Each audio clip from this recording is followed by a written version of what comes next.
What up? What up? What up, y'all? There's another Monday, another episode with your boys, the Monarchs of Wrestling. As always, you are joined with one half of your monarchy, your boy Cool McCain, and as always, with me over here on my right hand side, my man, the Playmaker. Playmaker, what up? You tell me you the one that is not having fun. Huh? It has nothing to do with sports, so it's all good. Just a little life be life. You ain't having fun with sports either. Well, hey man, I'm having some. I'm having guarded fun. This this I man don't. had the nerve. He had the nerve to message me during the second quarter on Saturday. I was like, if you don't chill out, dude.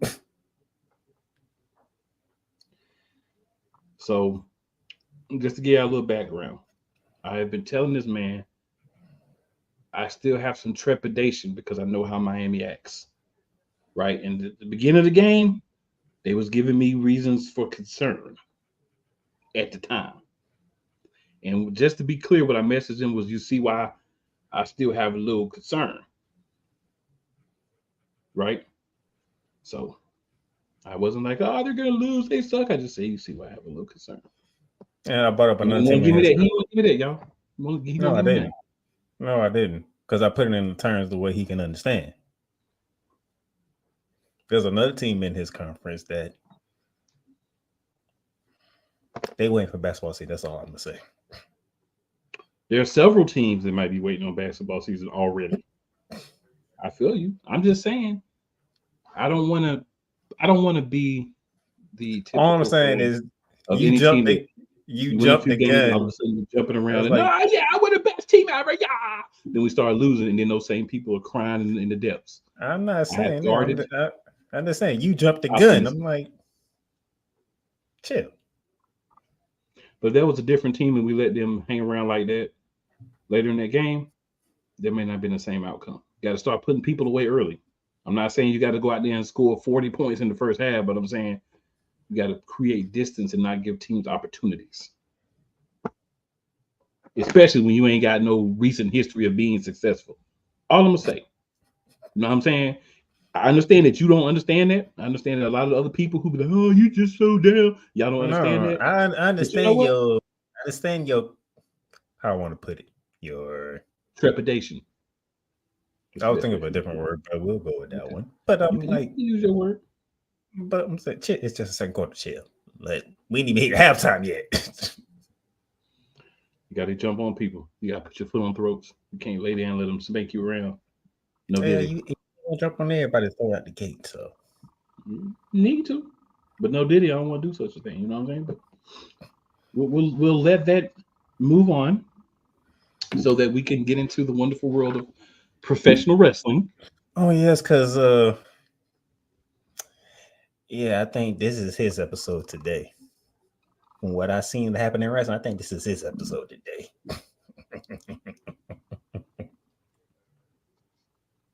Uh, So, of course, we're going the to start gift off that keeps again. on giving.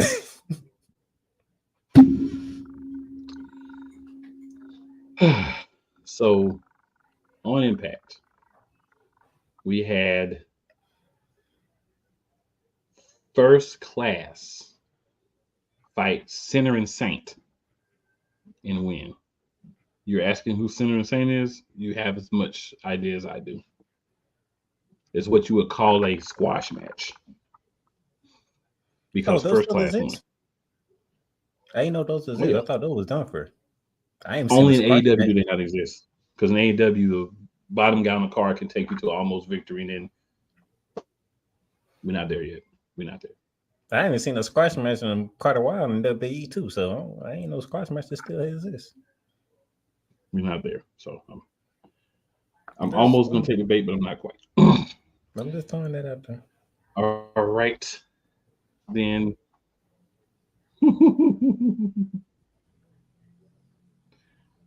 so we'll just kind of go down the card here. We start off with an in-ring um, situation. I don't like the If you sound. notice, Yeah, if you notice, Masha Slamovich got jumped and beat down by Tasha Steelz and Alicia Edwards. So she was there. So was Alicia Edwards and Tasha Steelz. Jordan Grace was there. The System, the Hardys, Santino Marella, and Ariana Grace. Um, so once everybody got there, I'm just trying to get y'all to the part where we kind of see what happens. Um, so the System comes out. Eddie Edwards and Brian Myers. The System. Yep. The Hardys come out as well.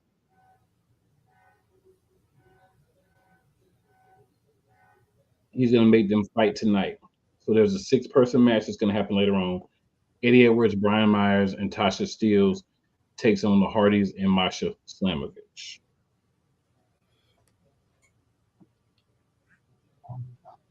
Before that, Slamovich came out, of course. She got mad. And she got beat up by Alicia Edwards' kendo stick that she calls Kendra.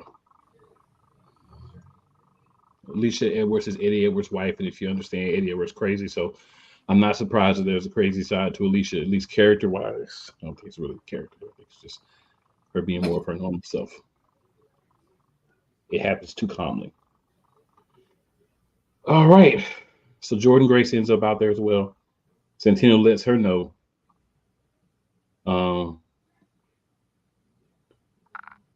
that Ariana Grace comes out. So Wendy Chu and Rosemary are going to be fighting Jordan Grace and one of Ariana's very best friends from NXT. Never says who the friends is. Santino, the authority figure, allows things to happen. And this is the short version of everything that happened. But sometimes you gotta get a short version.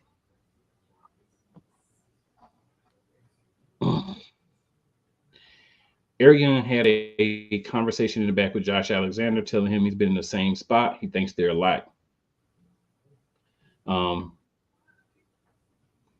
He tells Josh Alexander he's headed to a place where it's harder to come back from than he thinks. He tells Alexander he's a leader, tells him that he needs to start taking it seriously.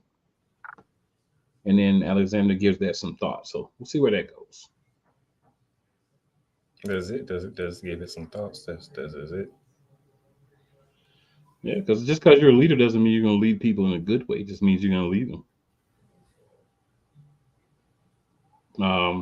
The Hardys, Jordan Grace and Masha Slamovich are in the back. But first, Jordan Grace tells Slamovich that she knows she's going to be one of the people that responds to one of her many Knockout Championship Open challenges. She tells her they're going to see each other sooner than later. She has a feeling of. The Hardys come out, have a chat with Grace and Slamovich. Of course, Slamovich, like everybody else, says teaming with the Hardys is a dream. They also claim that TNA wrestling is white hot these days. So we're just going to leave that there. All right. Then we got Mike Santana coming in, all thugged out. He's going to have a match with Mike Santana. Trying to remember what the match was called because they don't have it here. But he's going to have a match with Mike Santana. Mike Santana's Texas Death Match with JDC, who is now an official member of the system. Oh, finally. It took him long enough. Yeah, remember they won the match a couple of weeks ago. And once they won the match, he became a member, him and Moose. All right. So Speedball Mike Bailey says he's open to any challenge. And he's informed by Gia Miller, who was the backstage announcer, that Santino let her know that he'll be teaming up with Leon Slater and Kushida to take on Zachary Wentz and ABC in a 6-man tag team action. So 2 6-man tag matches tonight. Not a fan of the double 6-man matches. I think when you have one, it makes it better. When you go into multiple ones, it kind of lessens the effect, even though one is intergender, quote unquote, or whatever they call it here, mixed person, whatever. But repetitiveness. We know how I feel about repetitiveness. Um,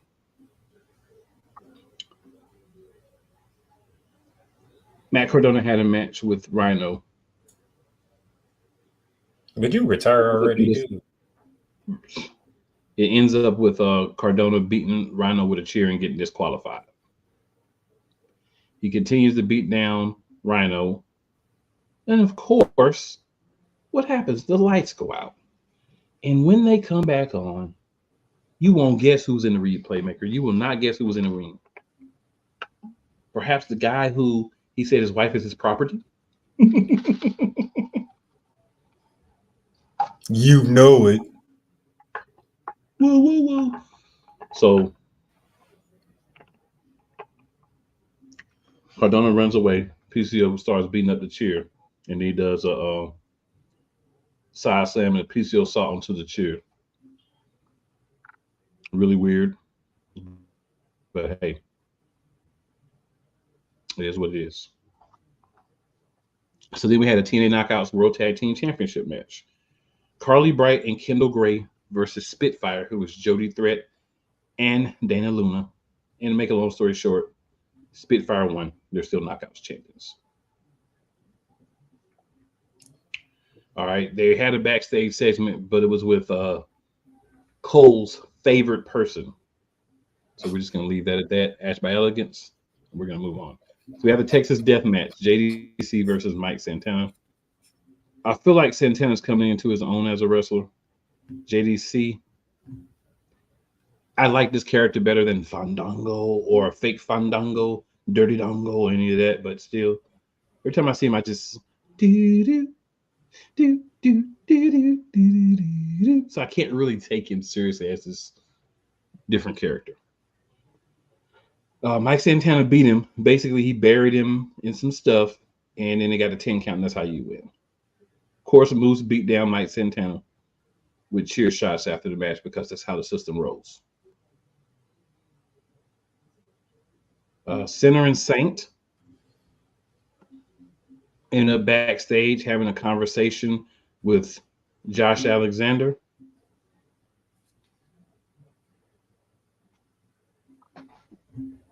And he gives him some positive encouragement.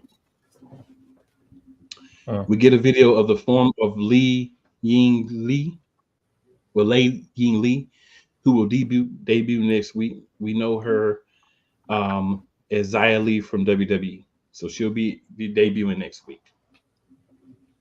Another in-ring segment. It's Joe Hendry, Frankie Kazarian, some other people. Joe Hendry and Frankie Kazarian will fight next week on Impact. The winner will face Nick Naaman for the TNA World Championship at Bound for Glory in Detroit.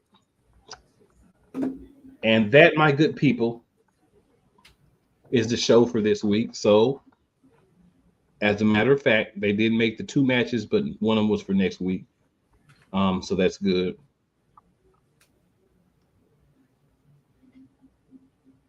I think, yeah. So then we get the main event. The main event is the System, the System and Tasha Steelz versus Masha Slamovich and the Hardys. And Playmaker, I bet you don't know who won the match, though.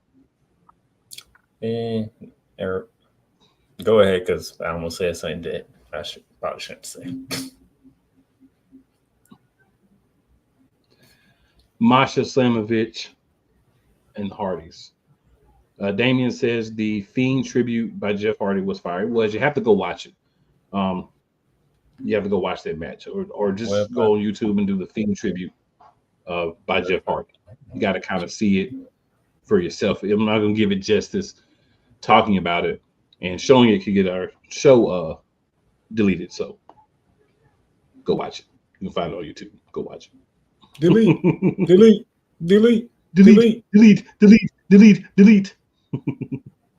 And ironically, we're talking about Jeff Hardy, so it kind of, in a weird way, flows together. But good people, that is TNA for the week. Not too much. They try to move toward the next pay-per-view, but TNA does a good job of not just throwing things together. They try to give you some type of story. They may flip it on his legs in like 20 seconds, but they try to give you something. So I'll give them credit for that. So, commercial break time. Then we're going to come back through this piece. We're going to talk about AEW. And then after that, I know what time it is. So, let's get it started on a positive note. Hey, Eagles fan. Join my man Cool McCain and a host of others as they break down every single game, every single week in an objective manner, and also from a fan's perspective as well. Remember, this cast feels just like you. Nobody likes you.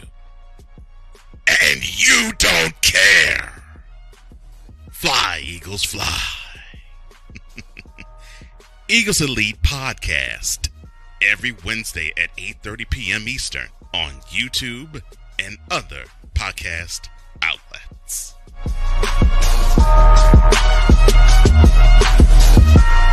Oh, yes.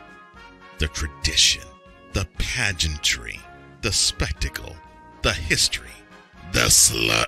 Wait. I gotta rep my brother's stuff right. All my DMV soldiers, stand up! And welcome to the Commander's Gridiron Report. You want your commanders to be repped right? Well, D. Willie is your man. Commander's Gridiron Report. Every Tuesday at 11:05 a.m. Eastern, 10:05 a.m. Central on the Sotoba Media YouTube channel. Music by J. Cool. Join Ryan McCarthy. I became a Jets fan because Kurt the Frog was my favorite Muppet because he was green, and the Jets wore green. That's how I became a Jets fan. And Dustin Henry. ESPN is cashing all in on let's pay a few personalities and we'll just kind of fill in the gaps. As they walk you through all of the world of sports from their perspective. The Albany Empire, it's a literal circus. No credentials required. Where, Ryan, say the tag. Where you don't need a press pass to talk sports. Live every Tuesday at 8 p.m. Eastern, 7 p.m. Central on YouTube and where you can find podcasts. Drew Willingham. In this case, yeah, you put the blame on Kyle Shanahan for apparently not preparing the team enough for the overtime rules, supposedly. Cole Johnson. Peyton was considered a winner, and he was the darling of all darlings for Gerald. With a special appearance by Tyrone Alizé McDummy. Ain't nobody calling me. Text delete. Join these two football enthusiasts as they give you Total Football Talk. Live every Monday at 4 p.m. Eastern, 3 p.m. Central on the Sertoba Media and the Comey Media YouTube channels. Rams fans all around the world. It's a beautiful thing to be a Rams fan right now. Stafford's back. We will see about Cup. And running back Kerryon Williams to a return. Lend me your ears, or should I say lend Playmaker your ears, as he breaks down week by week everything in the Los Angeles Rams canon. Number 99, Aaron Donald. Can't wait for 2029 to come to know that you are going in the Hall of Fame, and it should be first ballot, no questions asked. Join the Playmaker as he breaks down everything Los Angeles Rams style in Ramily Talk on the Playmakers Blog Network YouTube channel and where you can find podcasts.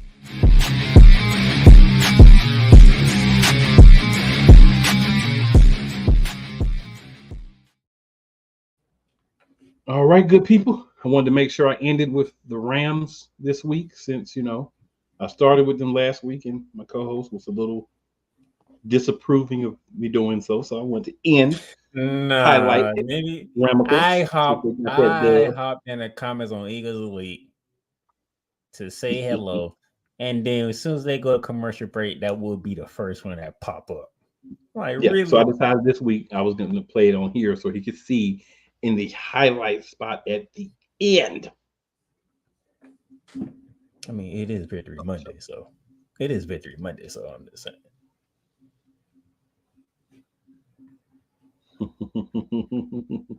It's Victory Monday for him too, but he's not enjoying it.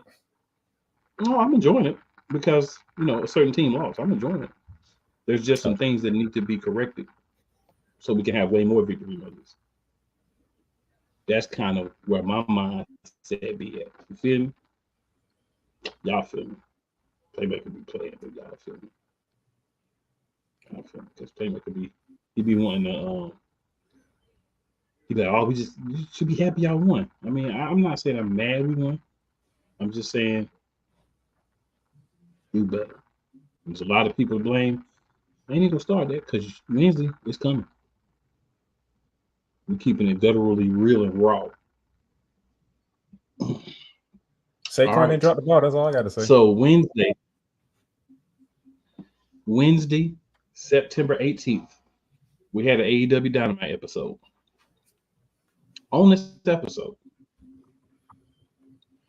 we had a trios match because I'm sure everyone's surprised that AEW had a trios match.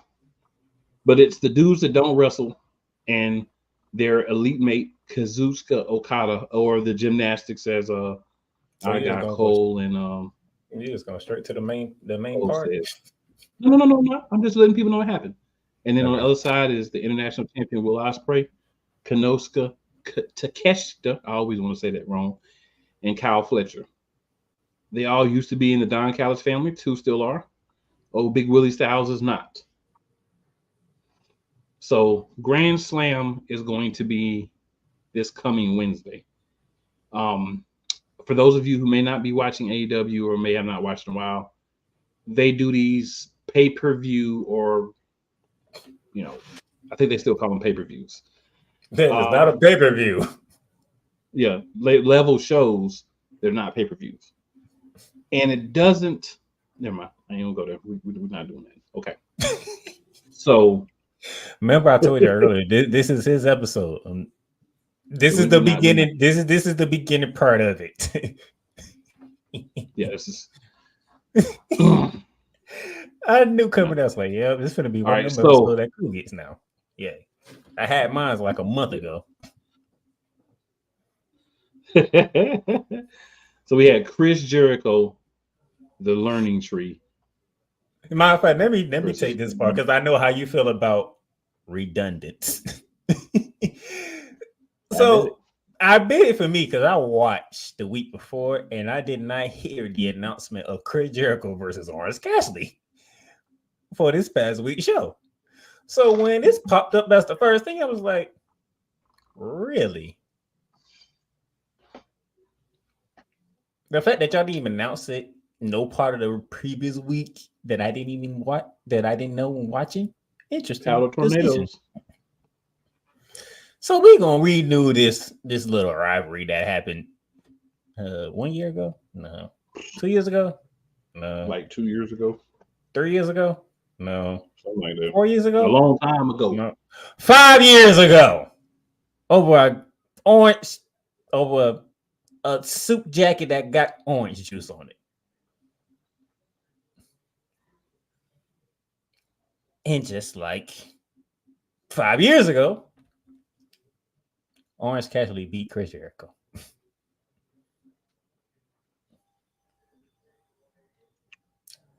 You owe me, what he said, $7,000?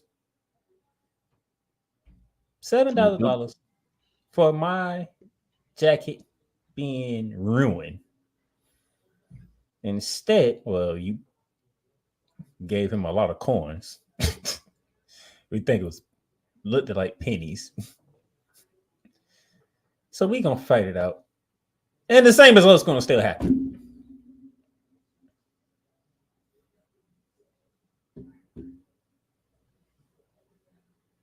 Interesting.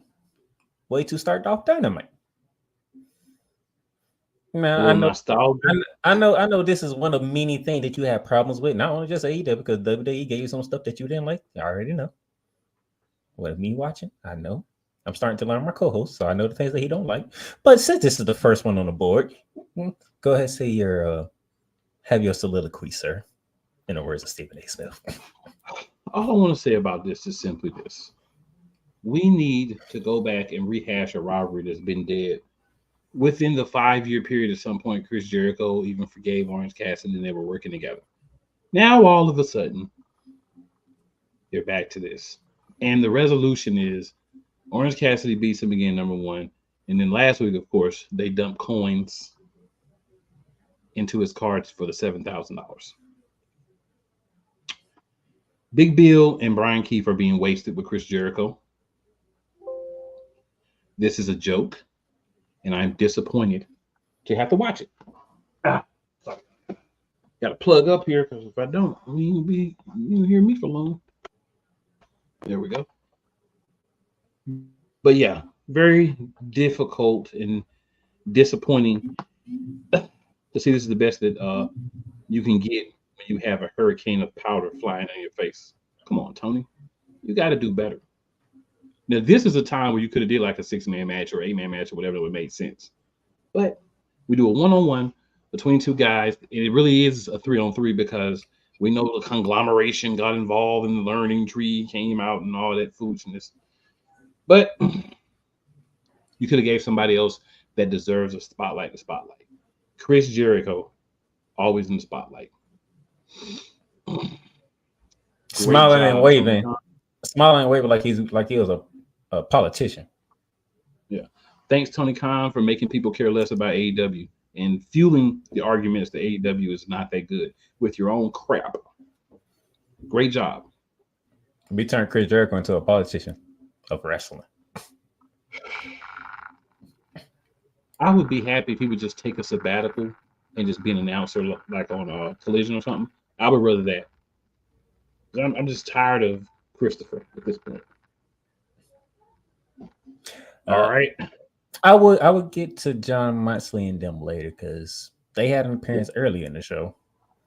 And they had an appearance towards the end of the show. So I'm gonna combine those together. Cool. Hook had a squash match against JD Inc. And Roger Strong watched on as Hook won the match. Telling us that Roger Strong is going to be challenging Hook for the FTW Championship. It's not even a sanctioned belt for AEW. One of the Lord knows how many they have now. Now we got a good match. All right, we got a match between Queen Amanada and Yuka Sakazaki. First of all, where in the holy heck did this tag team match even come from? They both have individual feuds, so they just combine them together. That's an AEW staple. And then AEW champion Mariah May and Serena Deeb.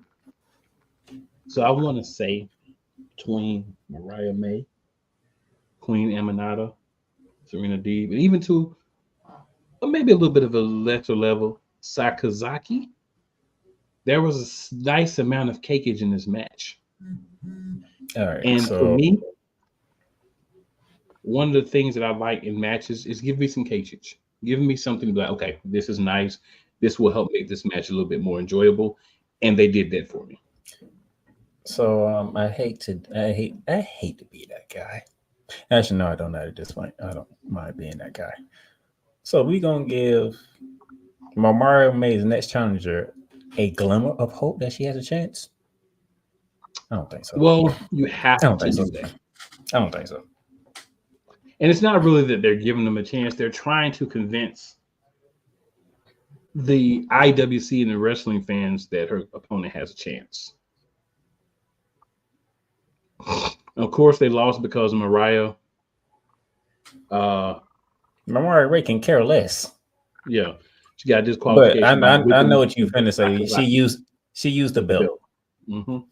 But Mariah May can care less about that tag team match. Yeah, Mariah. Did y'all watch how Mariah she May, got doing that whole tag team match? that's the only reason Mariah May came out She was care to less beat about up that this match. girl with the belt. She does not care. She is insane, and I love it. Like she's married to that belt. That's how she is acting.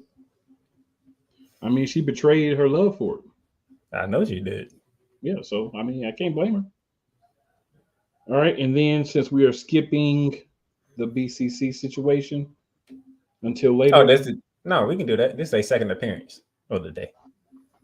they gave a promo directed to Willa Yuta, who was still being weird in the back, hadn't made up his mind, doesn't know what he wanted to do. He said being rude in the back. Yeah, being weird in the back.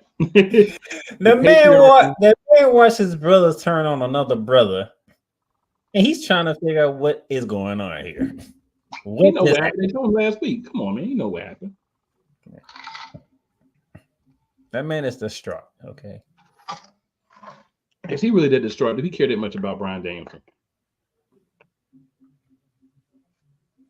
I mean, do you want to? I'm just gonna put it like that. But you know, do you want to read what he said? I mean, you can read what he said if you'd like, sir. He was interviewed. He said it was a lot for him to handle, and he said, "Damn, Bryan Danielson taught him something. You don't have to change who you are because those around you are changing." So he said he will show up this week to defend those trio titles. That's going to be interesting how that match goes because that can go a lot of different ways depending on what candy Tony Khan is eating at the time. Yep. The Patriarchy delivered a promo about winning singles titles. We're going to move on from that. The Beast Mortals. So, hold on. Before we move on. Oh, and by the way, John Moxley gave Cassidy a nice go home present. That's as mildly I can put it. Probably not nice for Cassidy, but Moxley decided to give him a present instead of ending the career because Private Party tried to step up to the plate. As far as Christmas is concerned, he wants him and his son, Nick, to both have titles. Now, we already know that Christian already has a guaranteed AEW World Championship match in his hands whenever he feels like it. Now, question moving forward is what title does Christian foreseeing Nick having? And then I'm guessing Nick's brother keeps popping up around every time Christian turns around. Because I have the feeling he has to be related to Nick. I have no interest in that whole angle, but yes, you're probably right. So that's your Christian update for this evening. Ricochet had a match. He did against the Beast Mortals. Before we go further, Damien asked, do y'all really see Shane McMahon saving AEW at this point? Man, Shane's been in the dark, okay? So whenever Shane wants to pop up, feel free.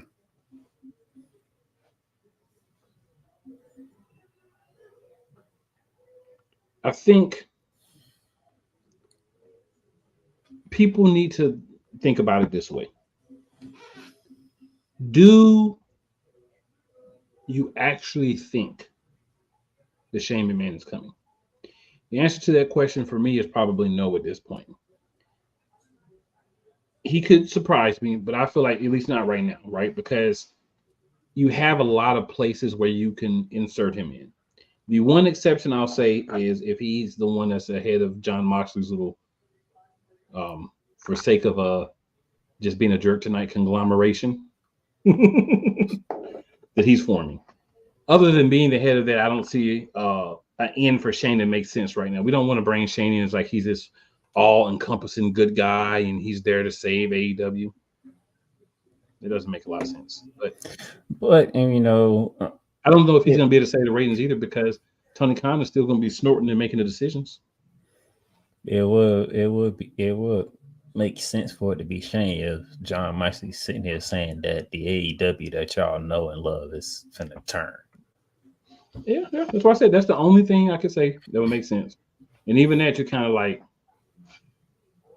you just want to know what way are you talking about turning John Moxley? But you would think if that was going to happen, that you would go Eric Bischoff, NWO route, Shane goes up like a good guy, and he just turns and he starts, you know what I'm saying, after John Moxley and them get a little bit more into it. That would be my thought. But, you know, Tony Khan might want to do things differently because T-Con is T-Con, and powder tornadoes make you think differently than when you don't have them. So, Ricochet defeated Beast Martos. Probably the match of the night because it wasn't really much. And second match of the night.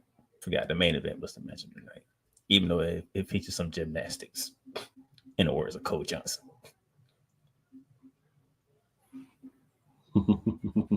Ricochet got the dub. He met up with the bruv backstage. If I'm being kind of honest, I don't think what Ricochet said wasn't off point at all. I think it was actually brutally honest, to be quite honest with you. Tell him what he said. You know, since Ricochet came, people been trying to make their name off Ricochet, which is strange in a way for the new guy to be the target like that. And I don't know. I know Will Ospreay's your boy, but I haven't heard anybody challenge him for that title.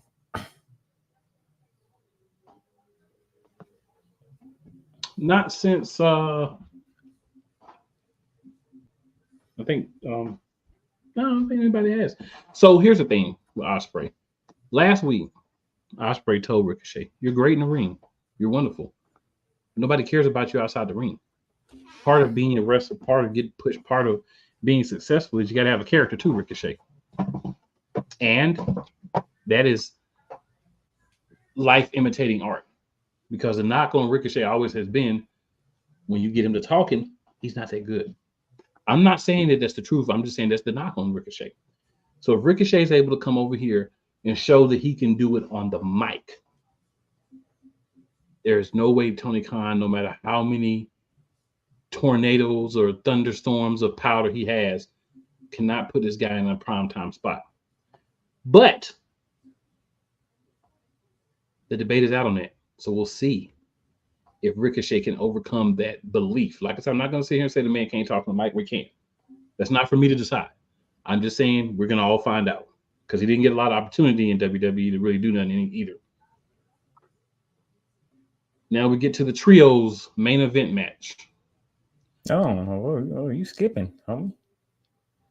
Go ahead, sir. Hey, man, Adam Page. Still got Swerve on his mind. Even though he should be done with Swerve, in my opinion, but I guess he's not. But Swerve is on a sabbatical.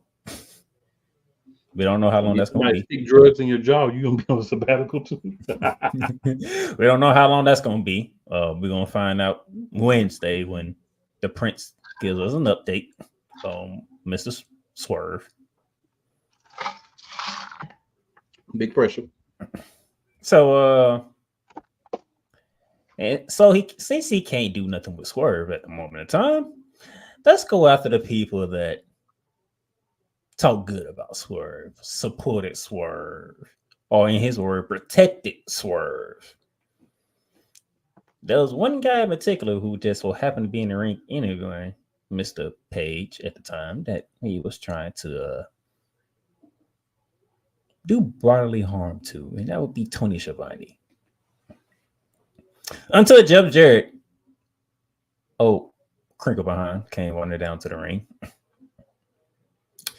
saying there's a whole lot of guys in that locker room that wanted to tear Heyman apart, but Jeff Jarrett's in the front of the line.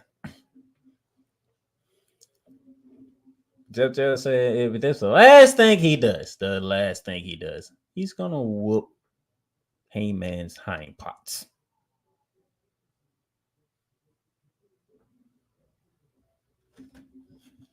interesting.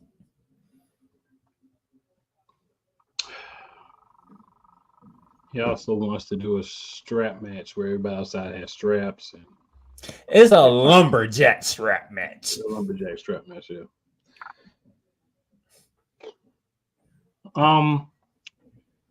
Take everything I feel about Chris Jericho and just remove his name and put in Jeff Jarrett. We talk about a lot about like, oh, you know, people are always just seeing like the older guys are in the way. Are they really always in the way? The answer to that question in regards to Jeff Jarrett and Chris Jericho is yes. Yes. Yes. Yes. They need to get out of the way. Seriously. Like, I'm sorry, but you got all this talent that's not being used, and we're wasting segments, TV time, prime time opening matches on dudes that are way over the hill. Come on, man. You got to get you some higher or lower quality powder here, Mr. Khan, because something ain't right. Lumberjack strap match. Where you just beat whoever comes out with a strap until they get back into the ring. If I know a strap match correctly, they both gonna be tied to a freaking strap. Not a lumberjack strap match. All the lumberjacks are gonna have straps, according to Jeff Jarrett.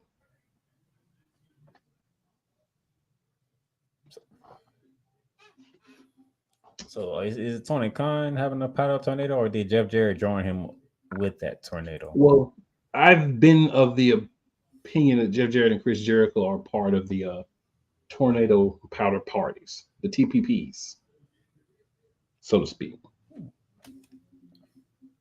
So the lumberjacks gonna have straps. That's what he said in his promo. And I'll be honest with you, I thought about it and I was like, I don't think anybody cares about this. But my co-host cared to talk about it, so that's cool. I'm just giving y'all the realness with me. You know what I'm saying? All right, so the main event. I'm just saying, this is they actually was my argument that I've been saying by AEW since we started this show. And that's another reason I didn't want to talk about it. Jerk. But you're right, it does. The main event saw Okada and the Jumpin' Jack Jim boys against Fletcher, Ospreay, and Takeshita. So of course, Fletcher, Ospreay, and Takeshita got the win. Of course. Why? Guess who's fighting for the AEW Tag Team titles Wednesday? And Kyle Fletcher pinned Nick Jackson to get the win. Awesome. Yay. Now, Grand Slam is Wednesday. Interesting that it's this week. We already talked about the lumberjack strap match. Don't need to revisit that. Paige is going to win, okay? There's no way Jeff Jarrett's winning that match. We talked about the AEW women's title being on the line. Mariah May's winning that match. I can care less. If Tony Khan switches that title, just burn AEW to the ground.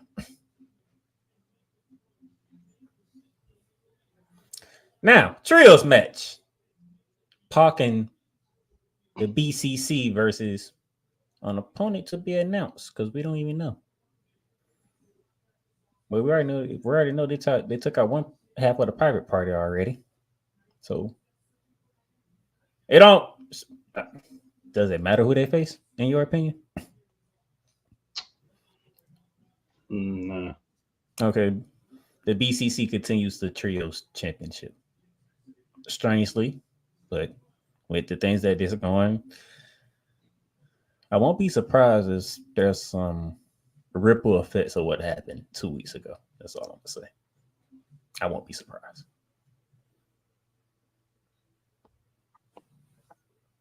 So we have a Continental Championship Eliminator match. And Sammy is the opponent. How you feel? Sammy is being highlighted on Ring of Honor, so there's no reason for him to win. Okada gets rid of Sammy. Another guy that doesn't defend his belt much. That must be an elite thing. Exactly. Unless you're serious. Speaking of which, guess what match we finna talk about now? Those gymnastics, they'll find some sleazy way to keep them titles. It ain't easy being sleazy, but they do it well.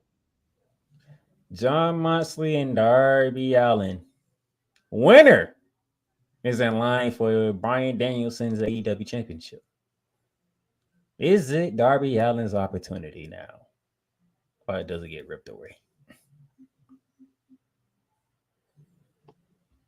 I wouldn't put the belt on Darby Allin, but they may. I like Jack Perry's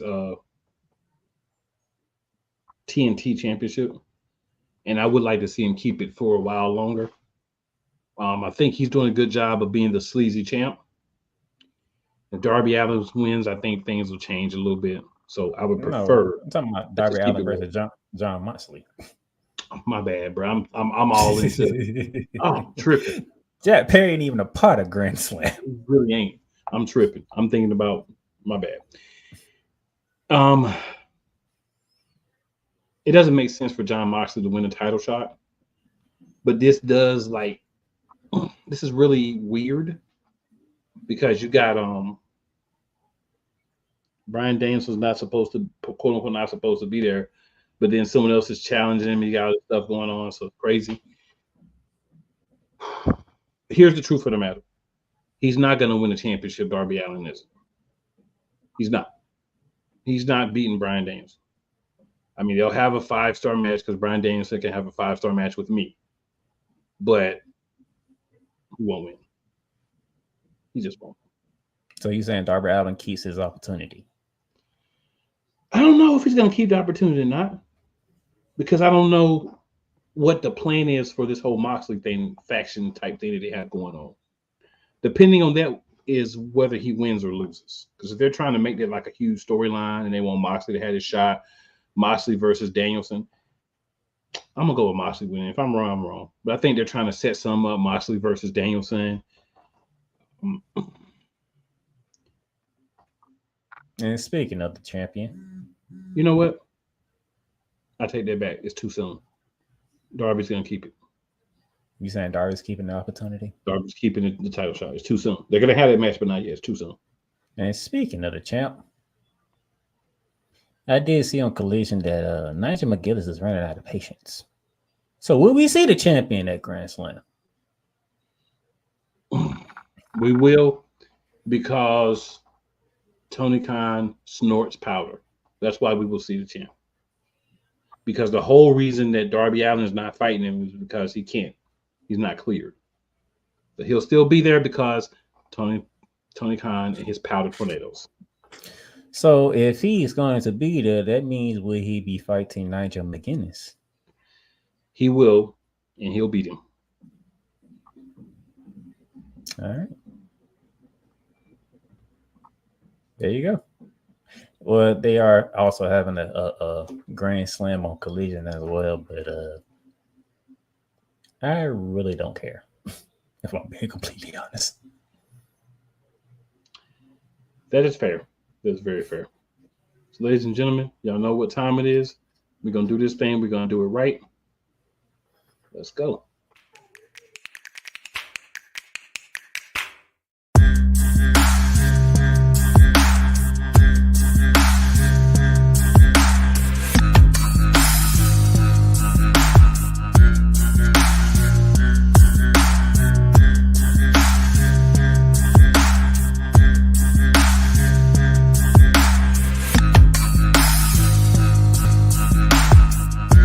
Whether it's the men's college game, The way that this season has been going, yeah, anything is possible. the women's college game, And how passionate Angel Reese was at that press conference, they got their mojo now. the WNBA, AJ Wilson, Brianna Stewart 1 and 2, followed by Brittany Griner, Aaliyah Boston, Jackie Young. or the NBA. The Lakers had a 0.8 chance of winning. And then what happened in the fourth quarter?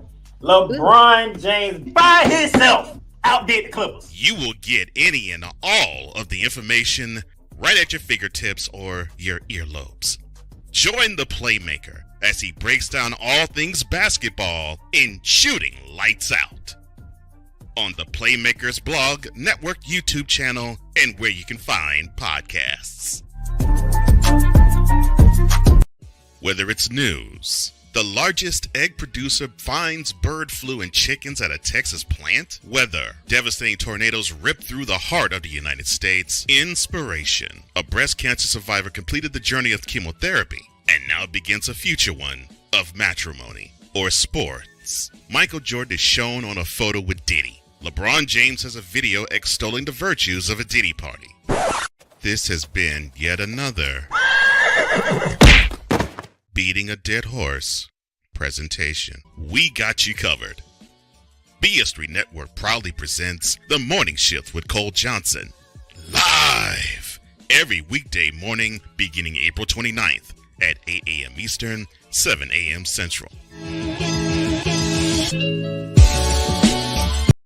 Everything Boston. I love you morons. New Kids on the Block, New Edition. Dear whatever the law firm is. Sincerely, the U.S. Supreme Court. Ben Affleck, Matt Damon. Go yourself again, Jason Whitlock. Join the transporter to Hades. Your butt and gut becomes one.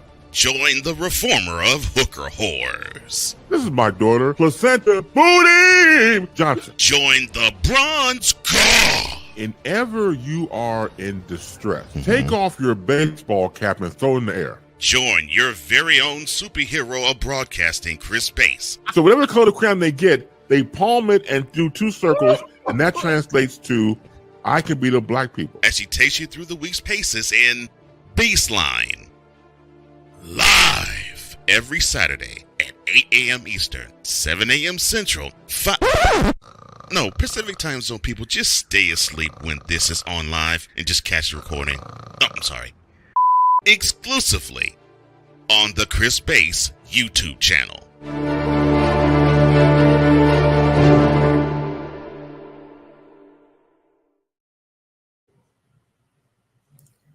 All right, good people. We are back in the building. And now it's time. It's time. It's WWE time. Playmaker. Unlike my co-hosts, I thought about this long and hard. Because y'all know I'm the one who, it's like the flip part of it when we go WWE, I take over. I'm not going in any type of order this week. Since I know what happened and I know who I'm working with, I figured this is the time that I give the floor to him. Because right out the gate, how did we open up Raw? CM Punk. A different kind of CM Punk. I was like, oh, this is different. Oh, I'm pretty sure my coach would love this type of CM Punk here. So guess what? Sir, we had a different type of CM Punk to open up Monday Night Raw. About flipping time. Peanut Brittle Phil. About flipping time. Yeah, bring the devil out. Bring the darkness. Bring the evil. And what's funny is all of this is over a 50-cent bracelet. That's what's funny. A bracelet might not remind you that this man kissed after it was down the sweaty trunks of Drew McIntyre in the hand of Seth Rollins in other places as well. So, after we get the hygiene pause out of the way, I loved to finally see CM Punk embrace the darkness. He had to beat this, or not necessarily beat, but hang with this sinister Scotsman, Drew McIntyre, that we're getting. Drew has been beating his ass for months. He got revenge in one match, but he got his ass beat in the first match. So now they had bad blood. Things are going to get bloody and nasty. Punk had to step it up. And the best way for Punk to do that is talking, because that's what he's best at. Because if you put him in too many matches, he's going to get hurt before bad blood. and then we're going to miss him for another 6 months. And then Drew's going to have to carry this whole thing another 6 months by itself. So promos, kudos to WWE for understanding his peanut brittle feel. Let's keep him out of actual matches so that we can prolong before the pending, not possible, but pending injury happens. You like I take shots and congratulate them all at the same time? I thought you were going to actually dive into the promo itself, because that's a different type of promo he did. Yeah, like, you know why I'm not going to dive into it? Because they should have watched it already. And if you didn't watch it live, you should have heard about it this week, and you should have went and watched it. In case you've been hiding under a rock, CM Punk promo 9/16 Raw. Go watch it.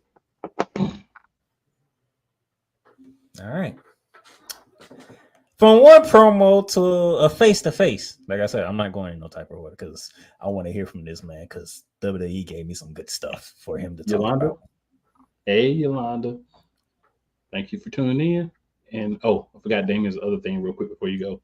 Darby keeps the title match with the help of Sting calling it now. That's fair. That's also a good reason for her to keep it. Go ahead.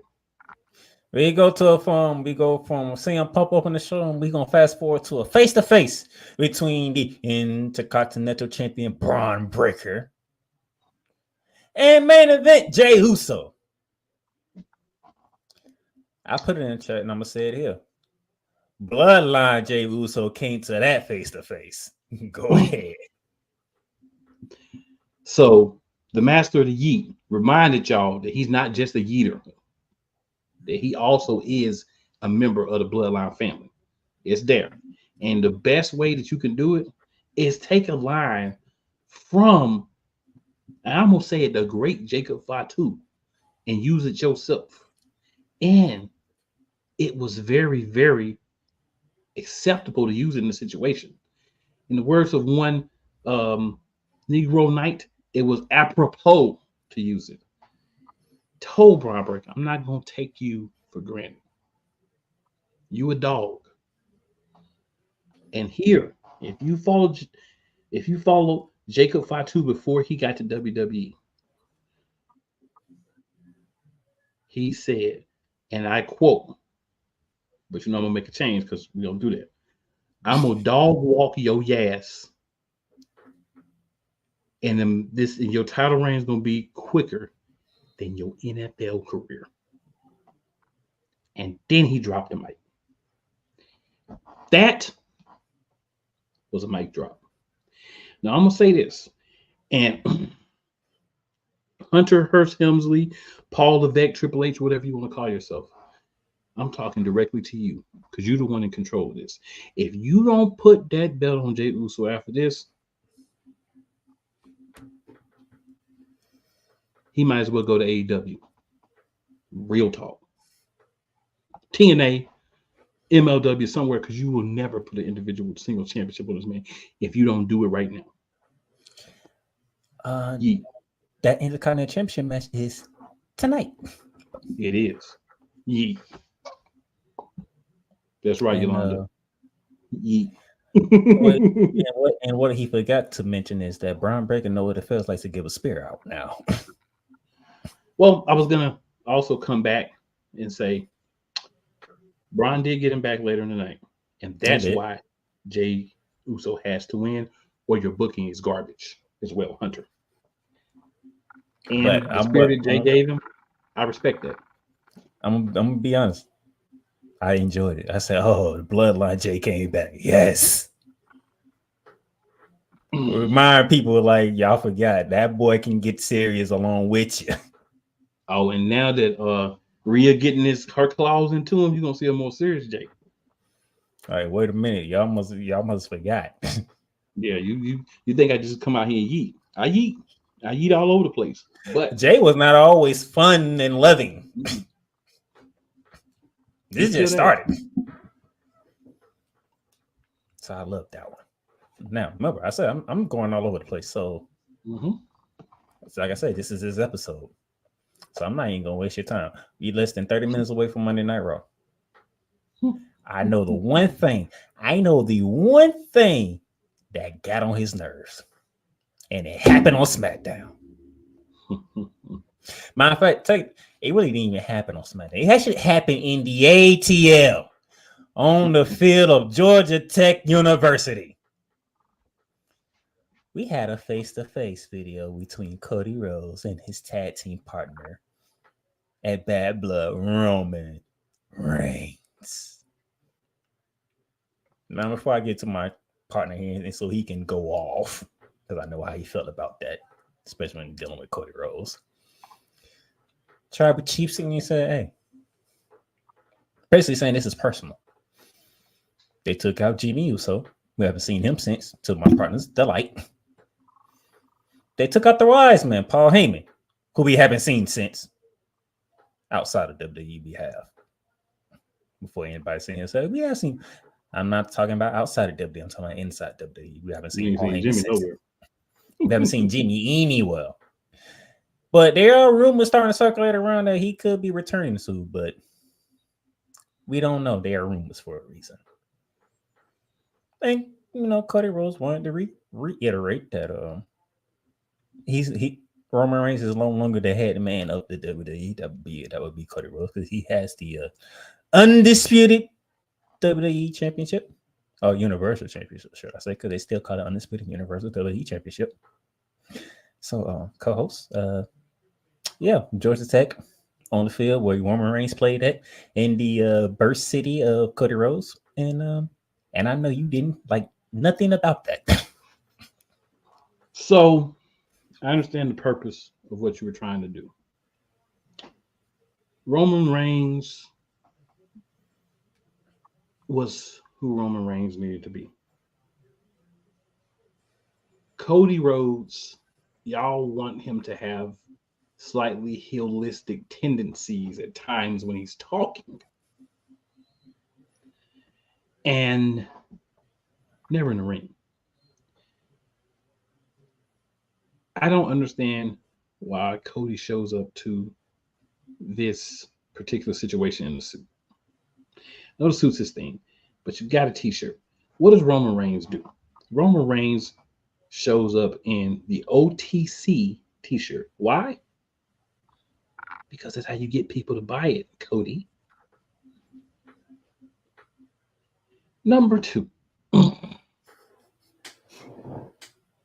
Roman Reigns does need to come down a peg. You're no longer the champion, sir. You lost. Roman Reigns is walking around like he didn't lose the championship. So Cody reminded him was necessary. Here's the issue. Did we need to go to a field in Georgia to do that? No, we did not. We could do a sit-down interview, right, on SmackDown, or bring it via satellite and accomplished more. Cody wasn't man enough to stand in his way and say, do something about it. Roman wasn't man enough to say, you're in my way, and bump him or nothing. All they're doing is, after this, I'm coming for the title, blah, blah, blah. No spit, Sherlock. You don't want the title back? Oh, you want it back? Oh, my goodness. There was a lot that didn't need to happen within the segment. It was produced well, but it was overwritten. And when do we have Cody trying to bow up? Cody's always smiling. He's smiling at Cody. What are we doing? Consistency, WWE. And the best part of it was Kevin Owens, though. And I was going to say, speaking of heel tendencies, which I was like, that's a very great way to segue. Speaking of heel tendencies, I do what I can do, sir. Even though the bloodline decided not to let Kevin Owens say his piece about the whole situation,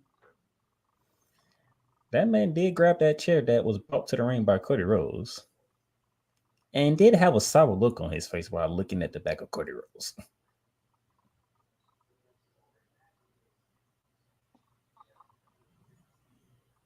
Talking about hidden tendencies, right? Oh, yeah. Good guy Kevin Owens sucks. I'll say it. See, Here's for those of you who are new watching to the show, and shout out to our brother Roz at Healthy with Roz Radio. Yes, sir, as well as 5020 Angel Radio. My partner here, Cool McCain, he has a problem with Cody Rhodes always being in the picture. Yes, I do. Like he don't like the fact that Roman Reigns barely showed up, but when he showed up in a massive way. He does get him that. That was too little. There's a happy medium, and they haven't reached it. He doesn't like that the guy he has backed it to get that forsaken title for the longest, Cody Rhodes. He's always in the picture. Then they tried. I know my co-host. They tried to give him a slimmer of hope, but he doesn't dabble in slimmers of hope. Cody Rhodes says, "I want no part of this tag match." After what took place in that steel cage match with Solo Sikoa, he's done. And by the end of the show, guess who signed the contract? And Roman Reigns helped you. You're a good guy, Cody. You're the epitome of goodness and all that's happy. Snowflakes and fairies. Lucky Charms cereal and Cinnamon Toast Crunch. When Cody Rhodes said he was done, okay, my co-host probably like, you better be. That is a good direction. And then by the end of the show, Cody Rhodes signed the contract to team up with Roman Reigns. Your co-host was like the epitomization of just throwing caps, just capping on top of capping on top of capping. No, I didn't believe that. And there was no point in that. There was no point in that. So he really doesn't like this tag match at all. I like it about as much as Kevin Owens does. And the whole Georgia Tech thing, I see what I'm pretty sure you see what they're doing. I see what they're doing. Bad Blood is in Atlanta. Roman Reigns played at Georgia Tech, which is in Atlanta. Cody Rhodes is from Atlanta. The crazy part is they did this the night before, and Cody Rhodes found his way in California to save Kevin Owens. That's what I'm talking about. That's exactly the hog spit, bull crap, dog doodle that I'm talking about. Of all the people, it's got to be Sunshines and Fairies, Cinnamon Toast Crunch and Sugar Donuts, Cody. And I told y'all, I said, I want him to win, but I know what's going to happen when he does. But he deserved to finish his story. And Yolanda, you're all right. Solo was funny yelling, he don't even like you when he signed the contract last week. But if you would allow me 2 minutes, co-host. Why do you think I'm jumping around? Because I already knew going in what type of show we was going to have. I already knew that going in. I need to address Damien real quick. So let's first put up the haberdashery that he's spewing tonight. Sorry, cool, but I don't think he really needs a title on him. I mean, let's face it. He's already getting the pop and the hype without one. In my opinion, the title should be rewarded to those who are working their butts off and aren't getting the pop, and they have someone like Brunson. So I don't know if you're talking about Brunson Reed, Brian Breaker. He's talking about Bronson Reed, who. So listen to me, going on, Mr. Damien. Listen to me, Mr. Damien. I want you to listen clearly. You're going to sit here in these comments and try to make it seem like main event Jey Uso, the Yeeter of worlds, King Yeet himself, has not been working. He hasn't been busting his butt in matches. He hasn't been saving people. He hasn't been improving in the ring. Here's what I want you to think. You take those 2 plates off that say Braun Breaker and you put on Yeet plates. How many of those plates and belts do you sell? And you can get a pop. You can get hype and still work. So if you haven't put that concept together yet, Mr. Damien, I'm going to need you to get better. Thirdly, when does Bronson Reed work his butt off? Let's be 100% clear on Bronson Reed. He's a monster because he's fat. He's been in the WWE for years. He's been wrestling for years.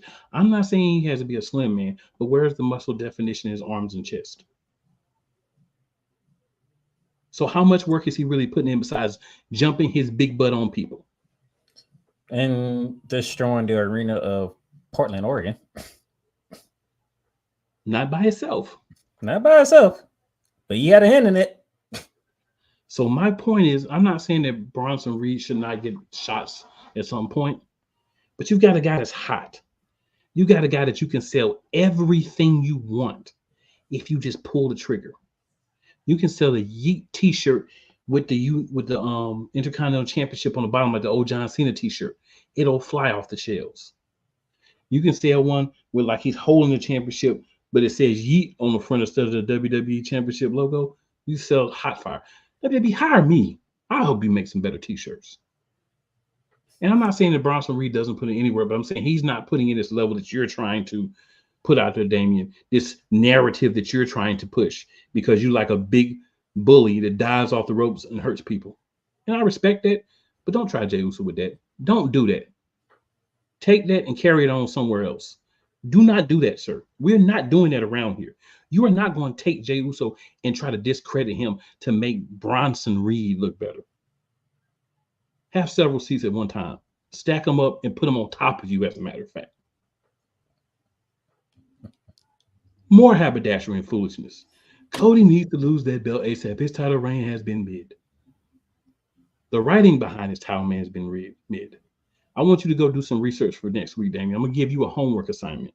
You go tell me the numbers of T-shirts, belt plates, the belt he has, and all that's been sold since he's been champion. Then you tell me his reign is mid. You don't get the picture. Yeah, in front of the camera smiling is cool and jumping on people is cool and all that.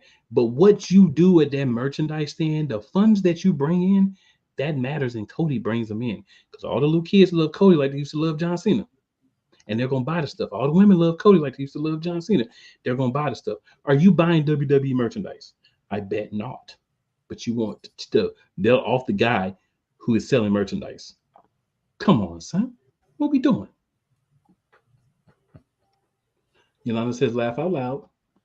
Back to the regular scheduled programming, sir. I just had to get that off my chest. Ain't no way to say the program. I told you this was your episode. And you have proven my point. This is your episode. Quote unquote. This is why I went this route. Now,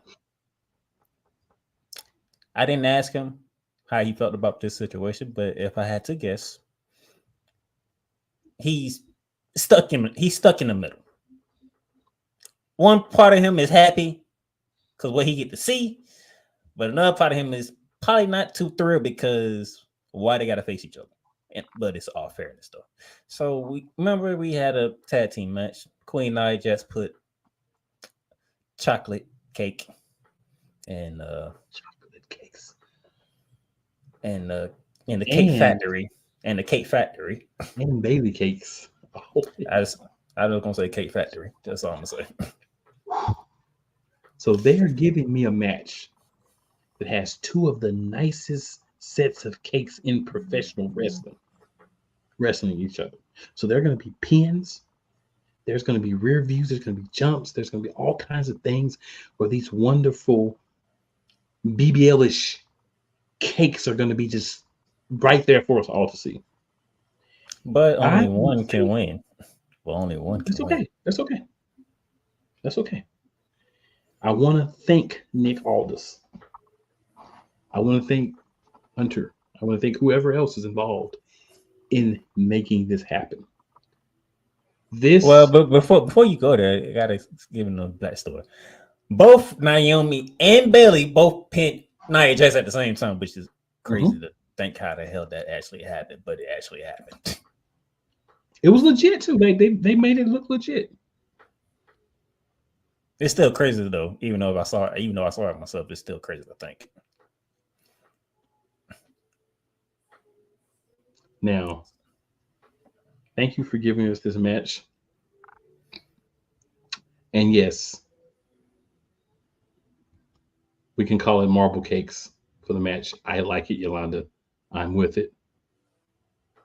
for the match. It'll be a marble cake match. I love it.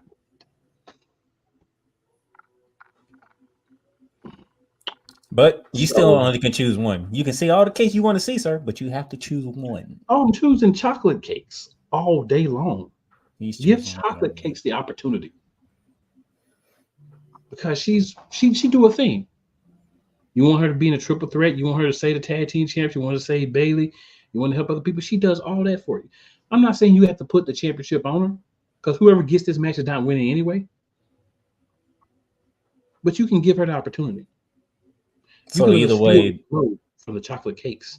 So either way, you saying the queen will still be the queen's gonna still be the champ. Either way. Okay. But this prolongs the longer storyline between her and Bailey. To be honest, I don't even know they are new opponents, though.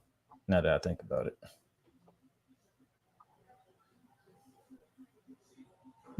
All right, he's picking Naomi. So I believe this match is going to happen at Bad Blood. No, I believe so too. I believe this match is going to happen. I think that's what they have already said. I would like Naomi. Told you I'm jumping around because I know what kind of episode we was going to have today. But to make sure you get all what you need to get out tonight, because they gave me so much. I was like, "Yep, I'm loving this." Let's go to something else interesting in the women's side. Oh, you know, I'm gonna talk about my ladies. Mm-hmm.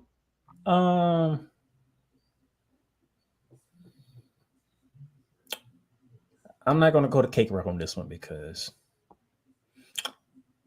even though Bianca is the EST, power cakes. Go ahead. I hate to say it this way. She put her foot in her mouth Monday night and got caught slipping by Io Sky. But you have to look at it this way. At some point, somebody has to get some level of comeuppance or some level of gotcha every once in a while. Because if you let the power cakes and the thunder cakes, the power thunder cakes, always be on top, then that eventual loss, because we know they don't let him keep the belts for so long, is going to look so much more crazy. You know what I'm saying? They've got to lose sometimes. So a non-title one-on-one match against somebody she wasn't prepared to fight, that's not a bad way for her to lose and be a little flustered. I'm just saying she got caught slipping. My girl usually don't get caught slipping. She'll lose matches. She just don't get caught slipping. You know that Triple H made them do that since they won the titles back. You know how he is. I'm just saying she got caught slipping. I don't need you getting caught slipping. Now, I don't mind what happened to you and Becky Lynch at SummerSlam because, I mean, like he said, we know how this goes. If Becky Lynch is in close to a title, we know it's going to happen. That's the reason why he couldn't stand Becky Lynch for that period of time when we was transitioning her out.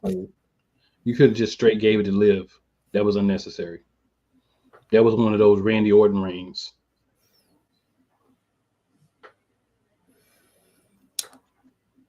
I could talk about the Judgment Day, but I'd rather say that for Bad Blood, which is not this weekend, but the following weekend, October 5th. Of course, we'll preview that next week.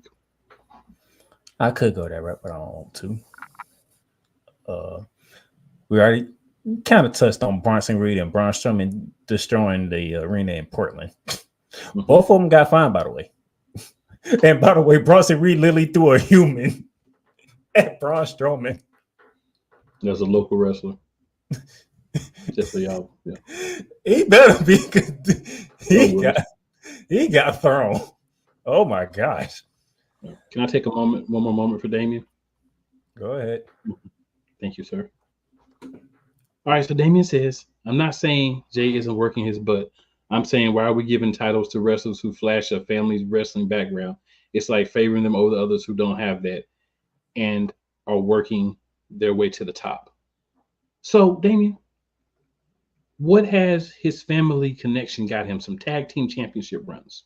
What else has he got? Has he gotten a Intercontinental United States World Heavyweight or Unified World combobulated championship. Hold on, let me jump in this. Damien, how you been listening? How you been listening to when Michael Cole talked about Jey Uso, when George Estelle talked about Jey Uso, when Corey Graves talked about Jey Uso? They keep saying he's looking for his first ever singles title. First ever. Do you not hear those words when they say that? First ever, meaning never done.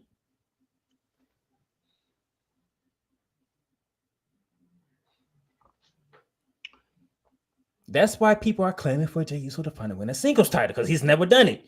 We have never seen Jey Uso as a singles competitor. We got to see him. And it's like, oh, he can actually go by himself. You seen the feud with him and Roman Reigns, which catapult him into what he is. You want to talk about long storytelling? It started when him and Roman Reigns going for that Universal title.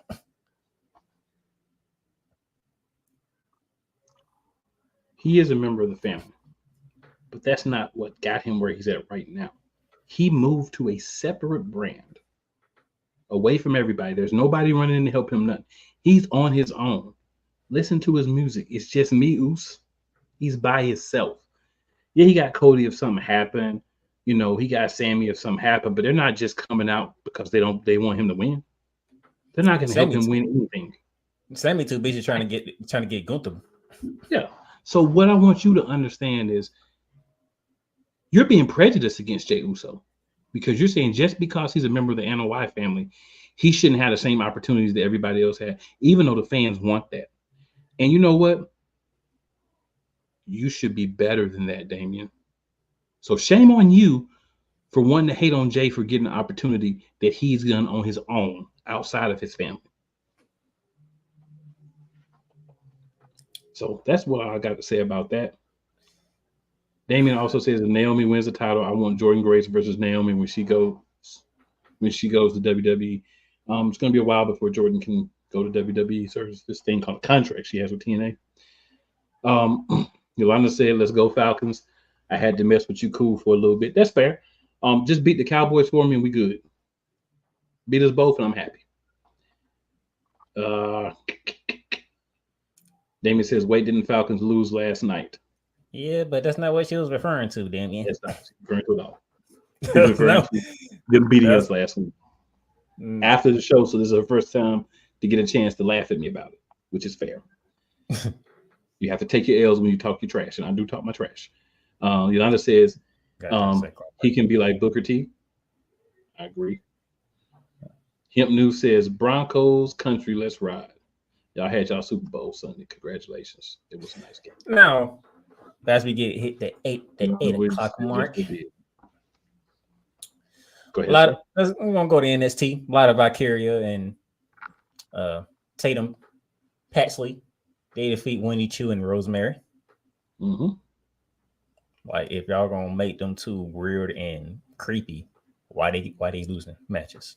They lost in TNA, now they losing on NXT. Like, it's called bad booking, sir. It's called bad booking.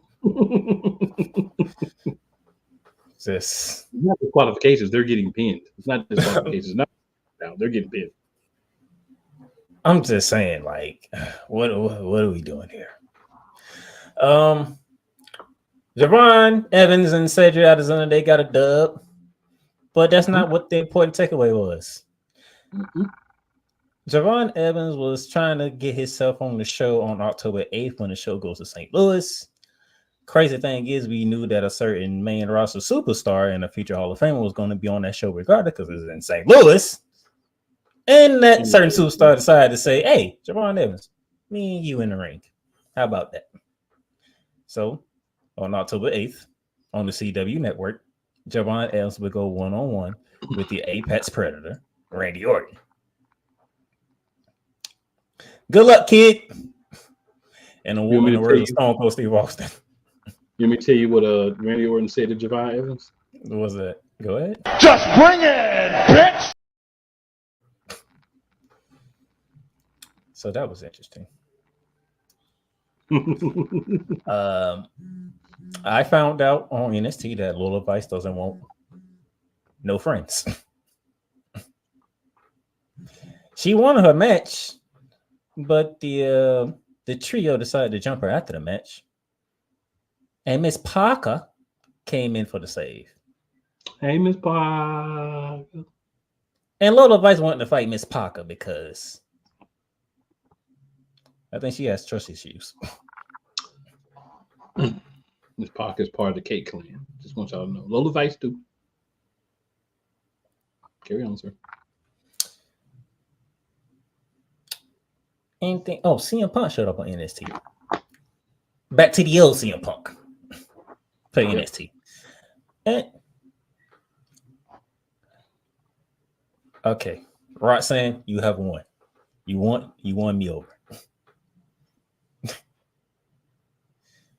Talk about take the knife to a friend and stab it in the back.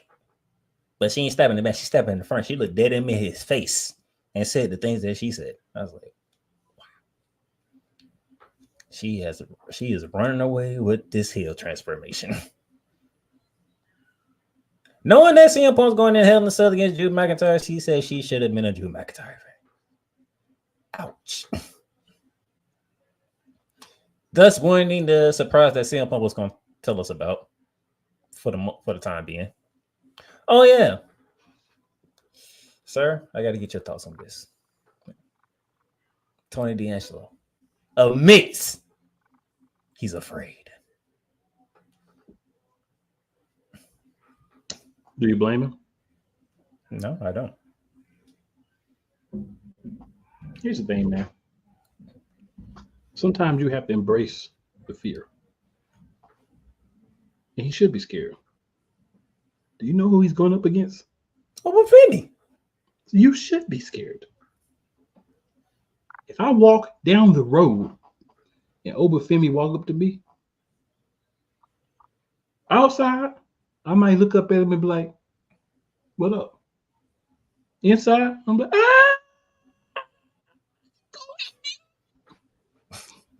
That's the truth. Obafemi, bro. If he not scared, he crazy. So I ain't mad with him admitting it. But you know what this does concern? You know how this does concern me? Go ahead. People overcoming their fears and standing up and showing that they're greater than any problems or tribulations is one of the things that's been a core thing of wrestling for a long time. So we could be witnessing Obafemi losing because of this foolishness, which would make me upset. That's all I'm saying. He admitted it. And I was like, oh, we were getting somewhere. Scared. If he ain't scared, he's a fool. That's all I'm saying. That's it. Yeah.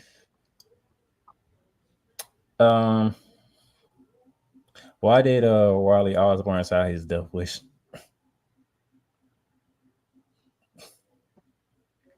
I don't know, sir. Some people just,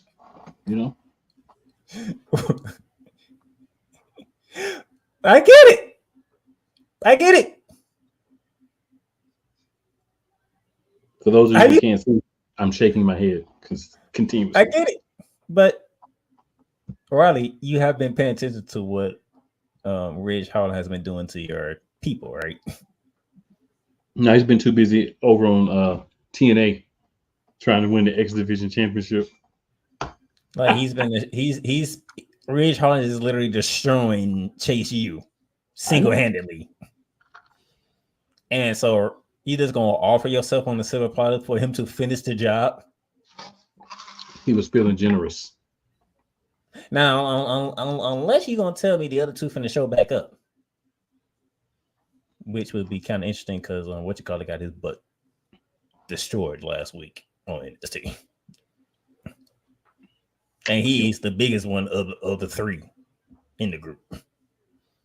I know it's 4, but I'm not counting Theo because we're not gonna put hands on Theo. Okay, he's not gonna do that. No, he's not gonna do that.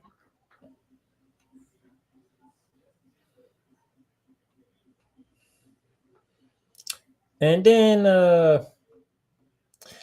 out of all the people that you can bring to Orlando, Florida now, out of all the people, Y'all brought in Tyrese Halliburton.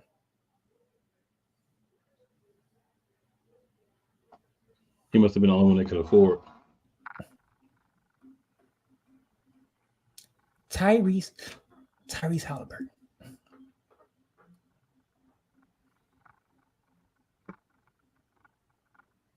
You couldn't bring in Paulo Banchero? He may not care about professional wrestling, sir. I ain't even know Jalen Brunson cared until he showed up at New York show. I was like, oh, okay. Wait a minute. I didn't know this. I knew Damien was gonna do this before the show was over.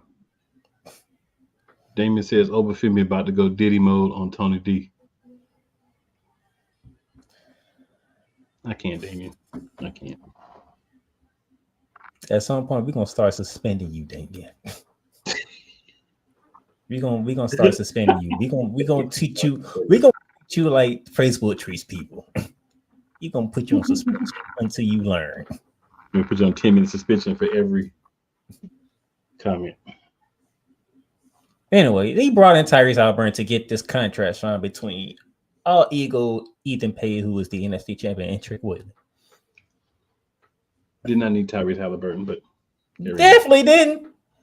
It didn't have the nerve to take shots at the fans. Like, we would have did better with Sexy Red doing it, bruh.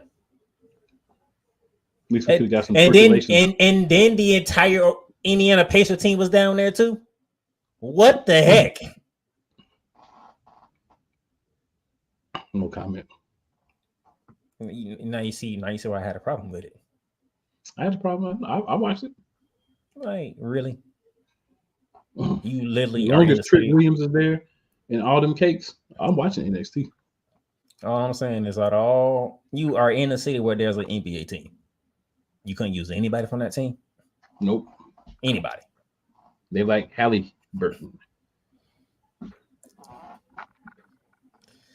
They get the contract signed, which definitely bothers my mind. So we got to get Tyrese Halliburton for All Ego to get All Ego to sign the contract. Really? I guess maybe they're friends, so he had to get his buddy. They ain't sound like they were friends to me. I was being sarcastic, sir. That's why I said buddy. I got you, sir. I'm just saying it but we did get the contract signed. We did get Tyrese Halliburton behind out the goddamn ring. CM Punk came back out, which is probably the only good thing Tyrese Halliburton did the whole time, is having CM Punk come back out.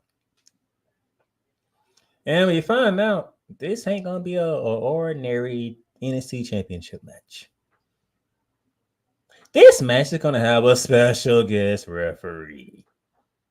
Oh, and when is this match is taking place? Oh, October 1st. Next Tuesday. Where the show gonna be at? Oh, Chicago. And CM Punk would be the referee for this match. Tyrese Halliburton will come out then too. I was like, wow. So we're gonna have CM Punk be the special guest referee in his hometown of Chicago. You gotta get CM Punk which is actually fitting because that's before he steps into Hell in a Cell, which is good timing.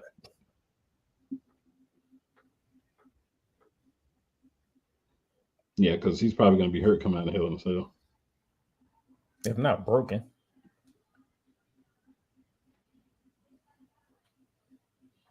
So there you go. And we'll talk about Julia next week. I want to say that juiciness for next week. Literally and figuratively.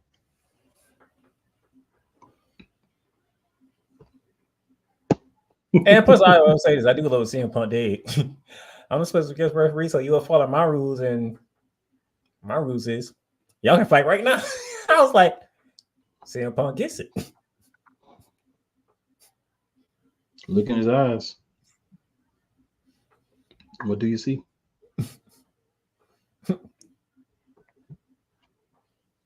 Oh man. But yeah. There you go. It's 10 after 8. We're about 7 minutes overtime. We can go now. Because Right, I knew people. my co-host had to get a lot out of his chest. I knew it. I do feel a little bit lighter and relaxed now. Tell 4 of your friends or people you think are your friends, and 4 of your enemies. Just because they may or may not like you, doesn't mean they won't like us. And as always, it's never where you start. It's always where you finish. And Damien, I know you'll take your suspensions. You like stuff like that too, I think.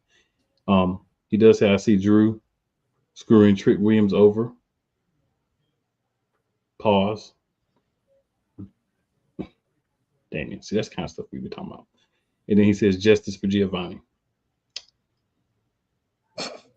For my co-host, for Real Wise Network, we've been live on 502 Angel Radio. If you listen to us on any platform other than Add Real Play Calls on YouTube, make sure you go hit that sub, that like, and that share button from there for your peoples. And if you listen anywhere besides Shady Sports Network, make sure you do the same there. Good people, we will see you next week. Y'all know we just go with the wind from week to week. You got to show up to see what we're doing this week. And with that being said, we